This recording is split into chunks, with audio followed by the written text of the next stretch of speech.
ফাতেমা কি পারবে শেহজাদের আসল স্মৃতিশক্তি ফিরিয়ে আনতে, নাকি তার সব পরিকল্পনা জেনে যাবে মির্জাবাড়ির লোকেরা?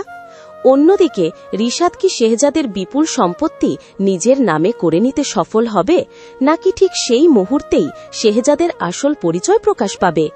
দুনিয়া টাকার গোলাম নাটকের নবম পর্বে গল্পে এসেছে বড় পরিবর্তন। দেখা গেছে ঋতু ধীরে ধীরে গোলামের প্রতি দুর্বল হয়ে পড়ছে। একই সময়ে ফাতেমাও গোলামকে নিজের জীবনে ফিরে পাওয়ার জন্য মরিয়া হয়ে উঠেছে। ফাতেমার পরিকল্পনা অনুযায়ী সে গোলামকে হাসপাতালে নিয়ে যায় চিকিৎসার জন্য। এখন দেখার বিষয় এই চিকিৎসার মাধ্যমে গোলামের স্মৃতি ফিরে আসে কিনা। অন্যদিকে রিশাদ একটি পুরনো নথি থেকে শেহজাদের বিপুল অঙ্কের সম্পদের তথ্য খুঁজে পায়। সেই সম্পদের লোভে সে নতুন পরিকল্পনা শুরু করে, কিন্তু শেহজাদের কাছ থেকে প্রয়োজনীয় স্বাক্ষর নেওয়ার আগেই যদি তার স্মৃতি ফিরে আসে, তাহলে রিশাদের সব পরিকল্পনা ভেস্তে যেতে পারে। আগামী পর্বে দর্শকদের জন্য রয়েছে বড় একটি চমক, নতুন মোড় এবং টানটান উত্তেজনা। তাই পর্বটি মিস না করার অনুরোধ রইল।